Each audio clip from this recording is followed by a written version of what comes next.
What's going on, y'all? Tre'Leon Bay here. What we're gonna do today is we're gonna give you a wholesale real estate quiz, and this quiz is gonna be focused on running numbers for wholesale deals.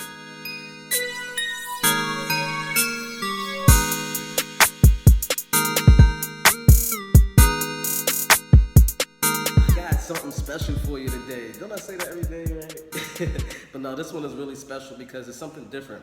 All right, I'm gonna try to give you content in different ways, maybe to keep myself from getting bored, but also to help you to stay intrigued and also to help you to learn information faster.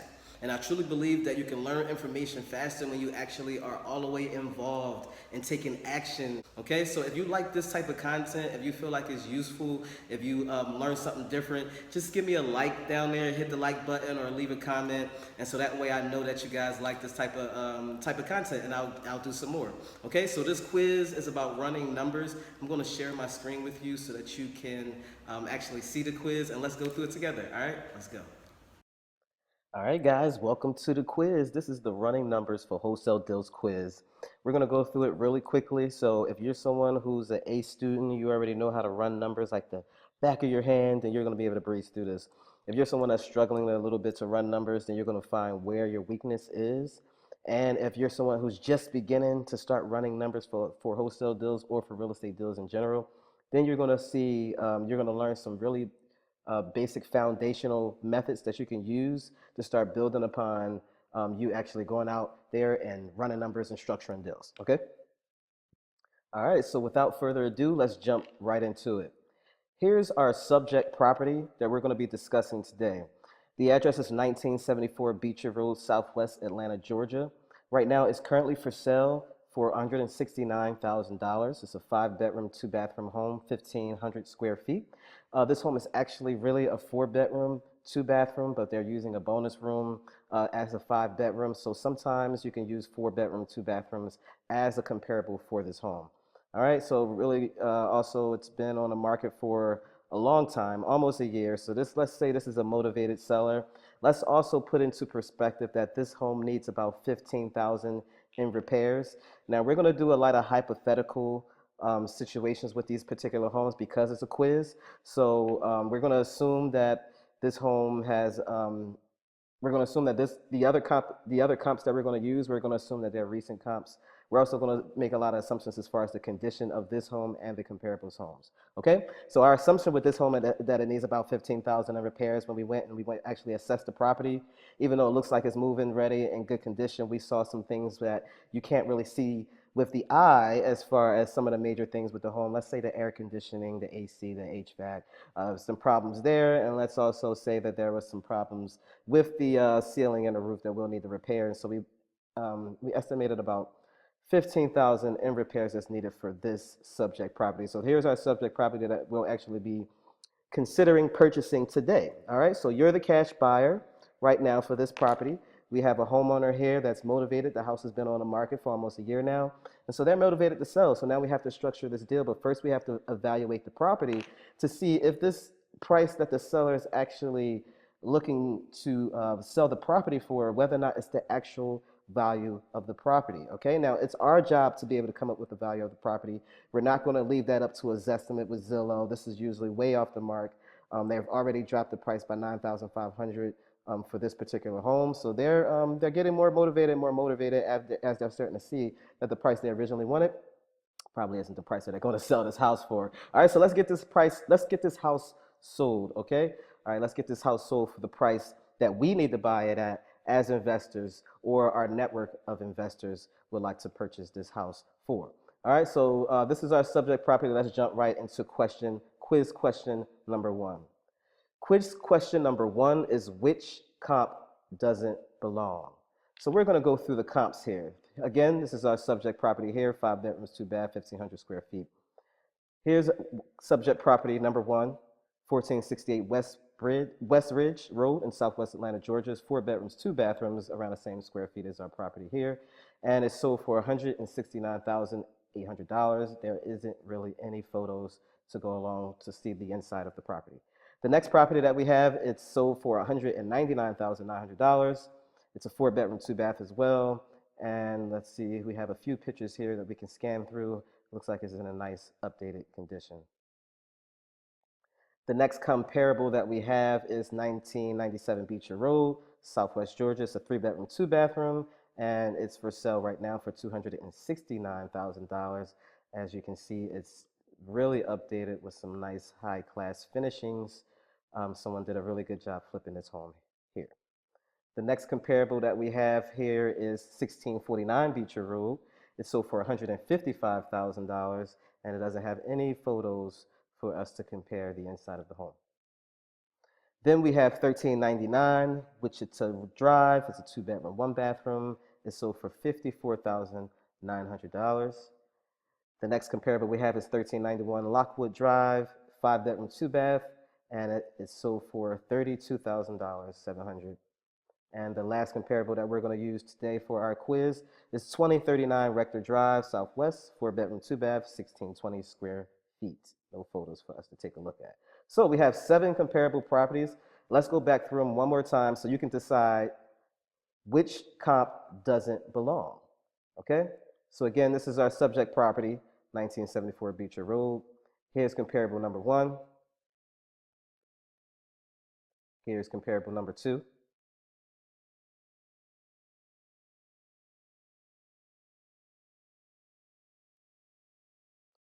Here's comparable number 3.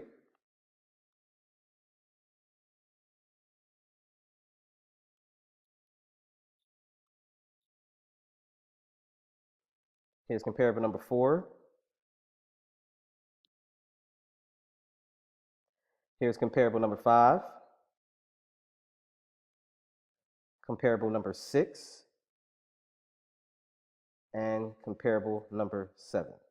All right, so again, we're going to assume that all of these properties have been sold recently for this quiz, and we're also assuming that all of these properties are within a half-mile to a mile distance of the subject property, and we have to decide which one now. All right, so out of all of these comparables, which one have you chosen? If you haven't chosen one yet, just pause the video, think about it for a little while. All right, and let's go through the answers now. So the comparable that doesn't belong, there's actually 2 comparables that doesn't belong. The first one that doesn't belong is this 2-bedroom, 1-bathroom, 910 square feet property. This property is not comparable to our subject property. It's a 5-bedroom, 2-bathroom, 1,500 square feet. So this property is automatically not a comparable because this property has way more bedrooms than the property here. It would be hard for us to transform this property into our subject property, and so we're going to get rid of this comp because it does not belong inside of our comparables, okay? Now, if you also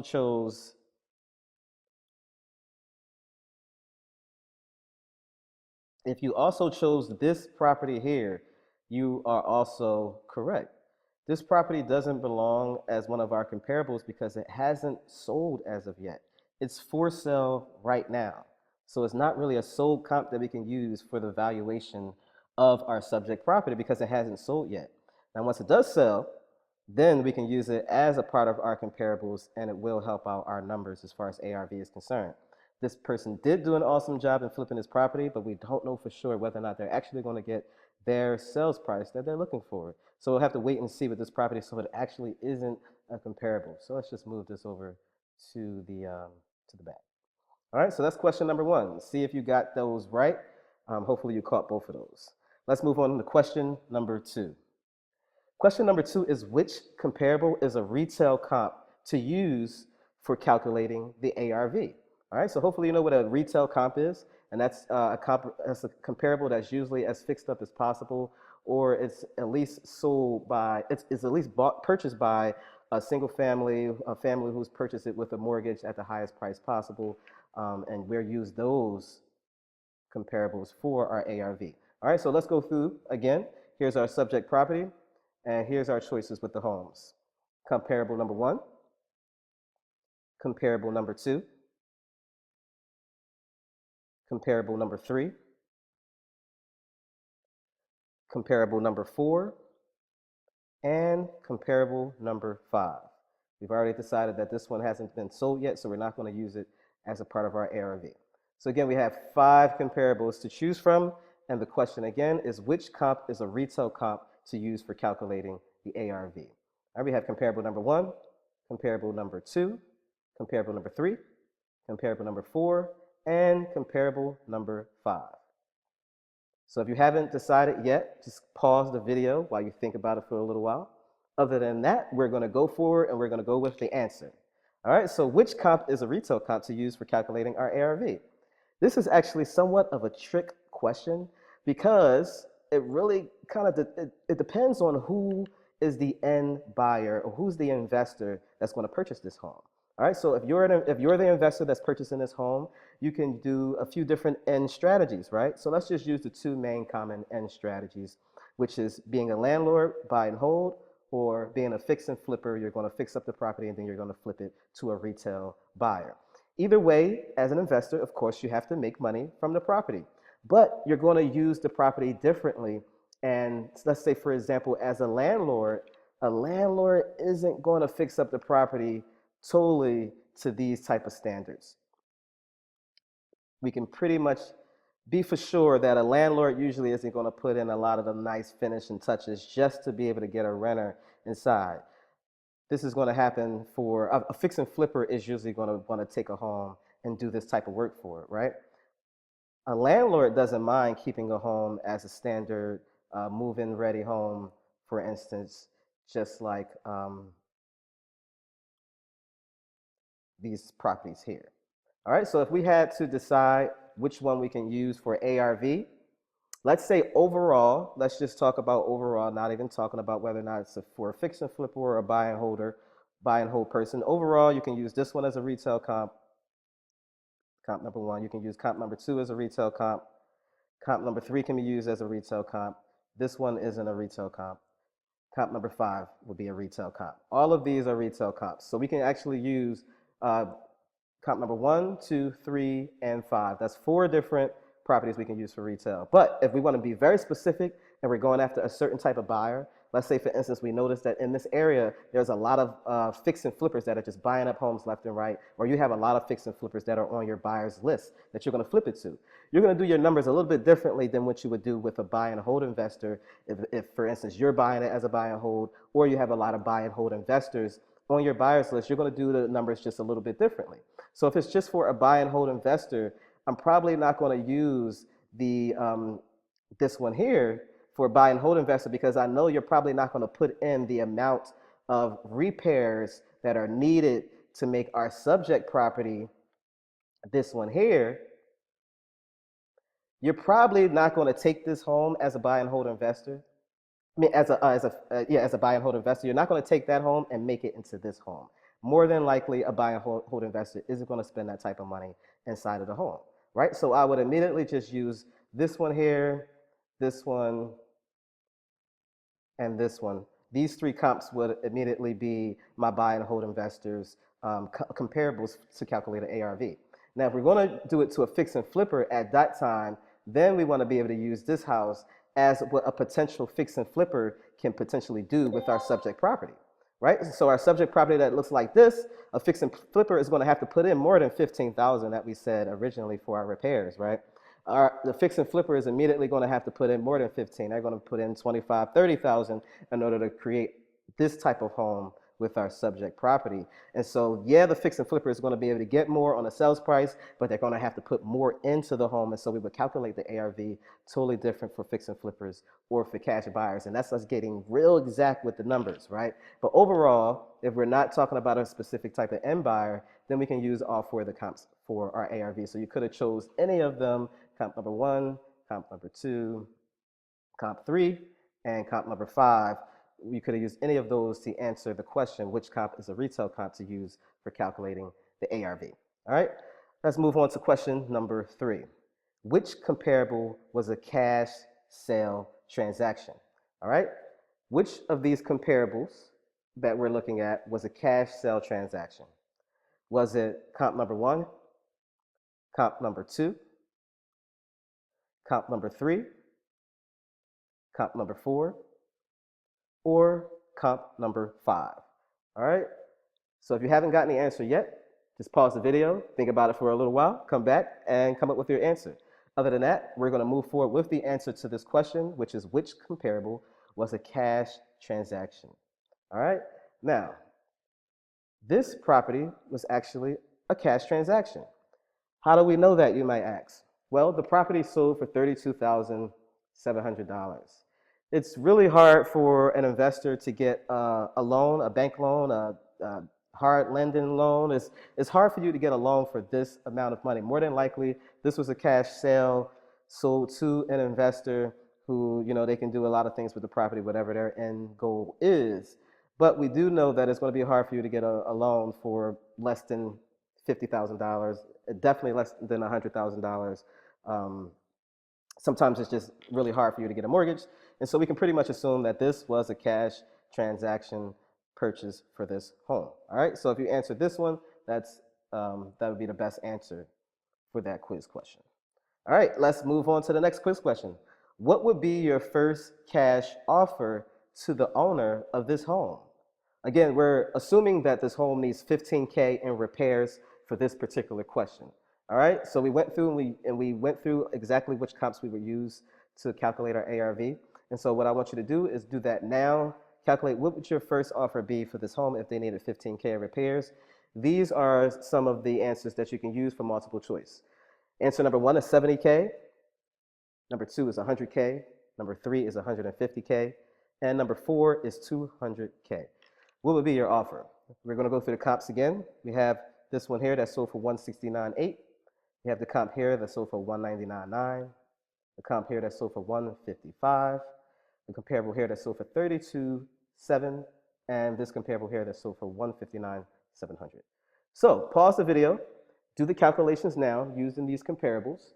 And whichever comparables that you use, make sure that they are retail comps for calculating the ARV. We have $15K in repairs, and then of course you want to be able to add in your wholesale fee, whatever that is, and you want to be able to do your full calculations for the percentage of what an investor would like to purchase the house for. All right, so pause the video if you don't already have your answer. Other than that, let's go through with the answers. The question again is, what would be your first cash offer to the owner of this home if it needs $15K in repairs? And the answer is your first offer should be for $70K. All right, now if we're using $15K repairs, let's say we did 60 to 70% off of the retail value of the home, which if you did the calculations for the retail value of the home, it's around $171K for our overall retail value of the home at really nice condition, not tip-top condition, but at least at really nice condition. The house can go for about $171K if it's in really, really nice condition. And we want to be able to get it at a discount of 60 to 70% off, of course, at the minimum. Then we want to add in our wholesale fee. Let's add in about $10,000. And then we want to add in to subtract the $15K in repairs that the home needs. And immediately that's going to give you a number around, let's say, $80,000, $75,000. What we want to do is we want to give the first offer is going to be a lower offer so that you can leave yourself some room to be able to negotiate.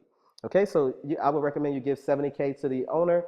Of course, have your reasons why, have your comparables ready, have the condition of the home, your repair sheet ready, and give the seller some real solid reasons on why this house needs to sell for $70K for you as an investor to be able to make money from the home and give them cash money in their hand for their home and why it's worth that value.